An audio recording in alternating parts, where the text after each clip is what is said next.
ሰላም ጤና ይስጥልኝ ውድ አድማጭ ተመልካቾቼ በመላው ዓለም ያላችሁ የቻናል ቤተሰቦች በቅድሚያ ለዚህ ቻናል አዲስ ከሆናችሁ ሰብስክራይብ፣ ቪዲዮ ላይክ፣ ሼር እያደረጋችሁ ዛሬም በተለመደው የሰራተኛዋ አደይ ድራማ በአዲስ ክፍልና አዳዲስ ትዕይንትና እንዲሁም አስተያየቶችን በዚህ ቪዲዮ አካተናል። ቀጣይ ክፍልም የሚከሰቱትን ከወዲሁ ነግራችኋለሁ። እናንተ እስከ ቪዲዮ ፍጻሜ አብራችሁን ቆዩ።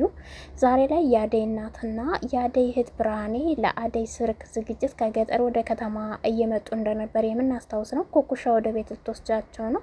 እንዲሁም ደግሞ አደይ ቀሩብኝ ስልካቸው አይሰራም ብላ ተጨንቃ ተመልክተን ነበር። እንግዲህ ይዘውት የመጡትንም እቃ አሊባባ ዘርፏቸው ነበር። ነገር ግን እቃው የሚረባና ለሱ የሚሆነው ነገር እንዳልሆነ ሲያረጋግጥ አሁንም እንዳዘነና እንዳገዛቸው ወደ ቤት ቀጥታ እቃውንም ይዞት መጥቷል። አደይና ኩኩሻም እንግዲህ ወደ እነ ኩኩሻ ቤት ኩኩሻ ወደ አደይ ቤት ይዛቸው ሄዳለች። እናትና እህቷን መንገድ ላይ ባገኘችው ሰዓት አደይ እንግዲህ ይሄ አሊባባን ምንድን ነው ይሄ ስትልም ጠይቀው ነበረ። እንግዲህ እሱም የአንቺ የእናትሽና የእህትሽ እቃ ነው መንገድ ላይ ላግዛቸው ሲል እንዲህ አንተን ስራ እናውቃለን ብለው ሁሉም ተጠራጥረውታል። ነገር ግን እሱ እንደማይጠቅመው ስላወቀ ግልጹንም ተናግሯል። ያንንም እቃ ይዞ ወደ ቤት ሲሄድ እንግዲህ እህትየዋ ብርሃኔ ይህ ሌባ የት ሄደህ ነበር ብላ ስታነሳ፣ እናትየዋ ግን በሉ ተረጋጉ ልጄ፣ እንግዲህ ቤቱን ካወቅከው ለምን ጥለህን መጣህ? ይዘህን ብትመጣ ኖሮ በማለት እቃውን አዝኖ እንዳመጠላቸውና እንዳገዛቸው አስመስሏል። እሱም እናትየዋም እንደዛ ነው የተረዳችው። በኋላ ላይ ያመጣውበትን ብር ስጡ ሲልም አደይን እሰጥሃለሁ ብላ ኩኩሻም ዞር በል ብላ ይዘው ስትወጣ እንግዲህ እናትና እህቷ ሲገቡ ዴቭ ነበረ። ዴቭ በሩን ከፍቶ ቤቱን አሙቆ ስለጠበቃቸው እናትየዋ በደስታና በፈገግታ እንግዲህ ስመውታል፣ ተቀብለውታል፣ ሰላም ብሏቸዋል። ብርሃኔ ግን አደይን እንግዲህ ዴቭን ስታይ ጥሩ ስሜት አልተሰማትም። ያው የሚታወቅ ነው ብርሃኔ ዴቭን ታፈቅረው ነበር። ነገር ግን ለእህቴ በማለት እናትየዋን ለምና ተማጽና እንግዲህ ታግባው አደይ ለእኔ የሚሆን ሰው አይደለም ብላ ነበረ። አሁን ላይ ግን ስታየው እንደገና ፍቅሯ ያገረሸባት ይመስላል። እናትየዋ እውነታውን ስለምታውቅ በልጇ ታገርማለች። ምን ሆነሻል? ፊትሽ ልክ አይደለም እያላት ነበር ዴቭ። ናፍቀኝ ስትል ማለት ደግሞ ማለት እንዳይነቃባትና እናትየዋ ነገሩን ስለምታውቅ ግልጽ እንዳይሆንባት አንተም አደይ ናፍቃችሁ በማለት አስቀይሳለች። በሌላ በኩል ኤላ ዛሬ ከቤዛ ጋር ተገናኝተዋል። ቤዛ እውነቱን ካወቅ ከፈለግ ገንዘብ ፈልጋለሁ ካንተ በማለትም አንተ ወንድሜ እያለች ብቻ ብዙ ነገሮችን ካባበለችው በኋላ ወደ እሷ የእሷን ነገር ለእኔ ጣለው በማለት እንደምታገኛት እንግዲህ ነግረዋለች። ዛሬ ላይ አካውንቷን ተቀብሎ ገንዘብም አስገብቶላት በደስታ የእሷን ነገር ለእኔ ተወው ኤላዬ እያለች እያቆለጳጰሰች ስትወጣም ተመልክተናታል ቤዛን። በሌላ በኩል የተመለከትነው ደግሞ የሮማንና የእንግዲህ ሄሉ ጉዳይ ነው። አሁን ላይ ሮማን ከአሹ ጋር ዛሬ ላይ ነገሩን በቃ ከዚህ በኋላ አበቃለት፣ ስራዬ ልስራበት፣ አትረብሸኝ፣ ነገሮቹ ሁሉ በእኔና ባንተ መካከል ያለውን ነገር እትዬ ግልጽ ሆነው እንዲነግሩ ነው ወይ እንዲያውቁ ነው ወይ በማለትም እጅግ ተናዳበት፣ እሱም በግልጽ ማንን ሆነና ምየን ትቼ የመጣሁት ለአንቺ ብዬ እኮ ነው በማለትም ነግሯት ነበር። ይሁንና ግን ይሄ ምን ለእኔ ፋይዳ አለው ጥቅምም የለው አሁን ካለሁበት ህይወት ካስቸገርከኝና ከረበሽከኝ በማለት ከዚህ በኋላ ላንተ ያለኝ ክብርም ሁሉም ማስተያየትም እንዳደርስብኝ አልደርስብን ብላ ተሰናብታ ወደ ቤት ገብታ እትዬም እንግዲህ ምክር ሲሰጣት ነበረ። የፍቅር እናት ለሮማን እጅግ በጣም ስለምታስብላት በደንብ አድርገሽ ጥልቅ ሀሳብ አስቢ፣ ስለ ህይወትሽ ለወደፊቱ ብቻ መጥፎ ስራ እንዳሰሪ በሚል ምክሯን እየተቀበለችም ነበር። ከአሹ ጋር ፊት ለፊት ማውራትሽ ከሱ ጋር አፍላፍ ገጥመሽ ማውራትሽን ታቆሚያለሽ፣ ጥሩ አይደለም ስትልም እንግዲህ ሁሉን ነገር እየሰማች ነበረ ማለት ነው። በሌላ በኩል እየተመለከት ነው እንግዲህ የሄሉና የአበበ ጉዳይ ደግሞ ሄሉ ዛሬ ላይ ሚስጥሩን ሰምታለች። አበበ ከስልክ ከማጋ እንደሚያወራ ማለት ነው።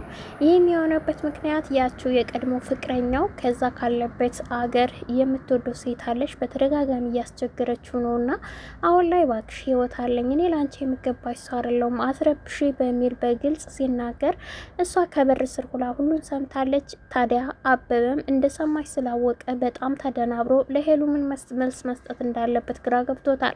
ሄሉ እንኳን እንደዚህ አይነት ነገር አውቃና ለምን ደበከኝ በሚል አሁን ላይ ልታኮርፈውም ትችላለች። ግን ደግሞ ይሁንና ያችን ሴት እንደማይፈልጋትና አስገድዳ እያወራችሁ እንደሆነ ግን ልትረዳ ይገባሉ ብለን እናስባለን። ምናልባት ጥያቄውን ስጠይቀው እሱ በአግባቡ ከመለሰላት ሁለታቸው ላይ ይጣሉ ይችላሉ ብለን እናስባለን።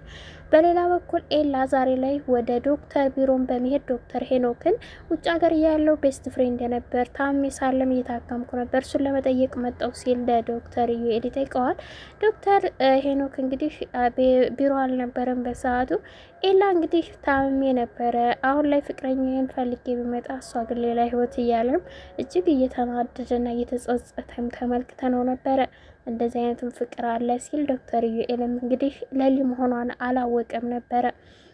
በሌላ በኩል ስለ ሮማን ውበት ብዙ ነገሮችን እያወራ ከዳይመንድና ከኪንጎ ጋር ይህን ነገር ሲሰማ ኪንጎ እጅግ በጣም ተናዶ ማናልክ ሲል ሮማን እኮ እህቴ ናት ዘር ብለህ ከምኗም እንዳትደርስ ከጫቧ በማለት ጭራሽ ዱላም ሊያነሳበት ነበር። አደነኳት እንጂ ምን አደረኳት እስኪ ተረጋጋ በሚልም እንግዲህ ሲናገረው ነበረ። ነገር ግን ደግሞ ኪንጎ አዎ ብሎ ሁለታቸውን እንግዲህ በመካከላቸው ጸብ እንዳይነሳ ሲገላግላቸው ተመልክተናል።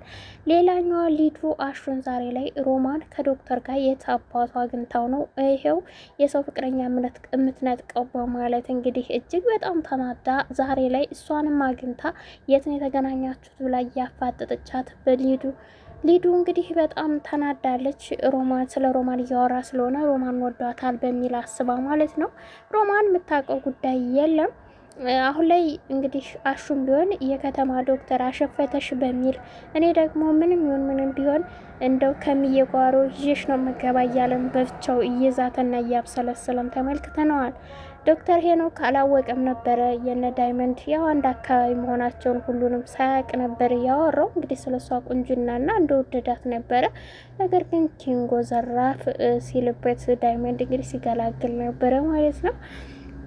እጅግ በጣም በሚገርም ሁኔታ ዛሬ ላይ ያየ ነው የወሬ ሁሉ እያወሩ እያለ የአደይ እናት እንግዲህ ከዴቭና ከአደይ መካከል ልጄን እንግዲህ በዚህ በሚያምር ከተማ ቤት ውስጥ ህይወቷን ልታሳምርላት ነው ብላም እንደ እናትነት ምክርና ደስ የሚል አስተያየት በሚሰጡ ሰዓት አንቺ ቆይ እንግዲህ ልጅሽ አደይ ብቻ ናት ወይ? እኔ ገጠር ላይ ስንት ነገር አልተንከራተትኩም አላሰብኩም ወይ? እሷን ብቻ ማሞገስ ስትልም ተቃራኒ ሀሳብ አንስታለች። በእህቷ ላይ ተነስታባታለች። ሆኖም ግን ታዲያ አነጋገሯ ብቻ ግን እሷ ግልጽ የሆነ ነገር ስለ እሷ ሙገሳም ሆነ እንዲሁም ደግሞ ስለ ዴቭ አንዳንድ ነገሮችን ለማውራት ፈልጋ ነበር። ግን አንቺ ግን ደክሞሽ ነው እንዴ ዝም ብለሽ የምትቀበጣጠሪው ስትል እናትየዋ አፋፋን ብላታለች። ብርሃኔ እጅግ በጣም ደብሯታል። ዴቭን ስታይ እንደውም የበለጠ ፍቅሯ ገርሽቶባት እህቷን እንደውም የጠላቻት ሁሉ ይመስለናል አደይን።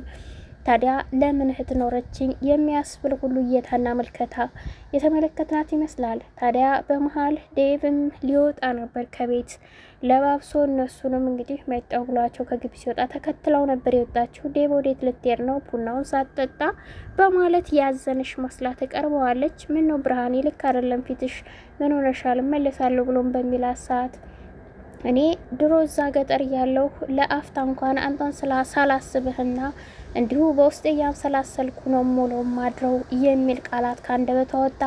ዴቭ ይህ ንግግሩ አስደንግጦታል። እንዴት ማለት ሲልም ጠይቋታል።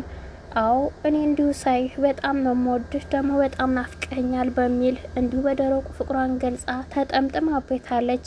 በዛን ሰዓት ያልታሰበ ጉድ ተከስቷል። አደይም ከግቢው እንግዲህ ከቤት በር ከፍታ ስትወጣ ተመልክታለች። ይህን ነገር እሷ በጣም አስደንግጧታል። ይህ ነገር ደግሞ መጀመሪያን ጥርጣሬም እንደነበር ይታወቃል። ለአደይ ግልጽ ሆኖ አልተነገራትም እንጂ ዴቭ ግን ቅንጣት የሚያክል ብርሃኔ ትወደኛለች የሚል ሀሳብም አልሰማምም አያውቅምም።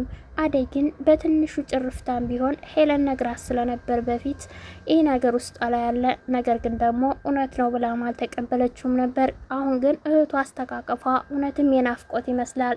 ብርሃኔ እናቷ ጋር ባትመጣ ጥሩ ነው ብለን እናስብ ነበር። አሁን ላይ የብርሃኔ እንደዚህ መሆን ምናልባት የአደይንና የዴቭን ግንኙነት ትልቅ ኪሳራ ውስጥ ልከተው ነው። እሱም የሆነበት ምክንያት አቅፋውና ተጠምጥመው ፊት ለፊቷ ስታይ እሷም ከኋላ ሁና ደንግጣ የያዘችውን ሳህንም ስትጥለው ተመልክተን ነበር። ያን ድምፅ ስትሰማ ብርሃኔም ደንግጣ ስትሽኮረመምና ዞር ብላ ካቀፈችበት እሱን ለቃ ስትመለከት ዴቭም ቢሆን ደንግጦ ነበረ። አደይም ባየችው ነገር ተደምማለች። ምን እየተካሄደ ነው ያለች ትመስላለች። አሁን ሽማግሌ ተልኮ ቀኑ ተቆርጦት በሚል እናትየዋም ለሰርግ ዝግጅት ዝግጅት ከገጠር ከተማ በገቡበት ሰዓት ሁሉም የእነሱን ሰርግ በሚጠብቅበት ሰዓት ሌላ ዱብዳ የመጣው ብርሃኔ ተከትላ መምጣቷ የሁለታቸውን ግንኙነት በመሀል ክፍተት ልትፈጥርና አሁንም ሰርጉ ሊንኮላሽና ሊቀር ይችላል ብለን ነው የምናስበው። አደይ እንግዲህ ምን ሊውጣት ነው? ምን አይ ሀሳብ ትሰጣለች ለእህቷ? ላይክ፣ ሰብስክራይብ፣ ሸር እያደረጋችሁ ቤተሰብ ሁኑ። ሀሳባችሁንም አካፍሉን። አመሰግናለሁ።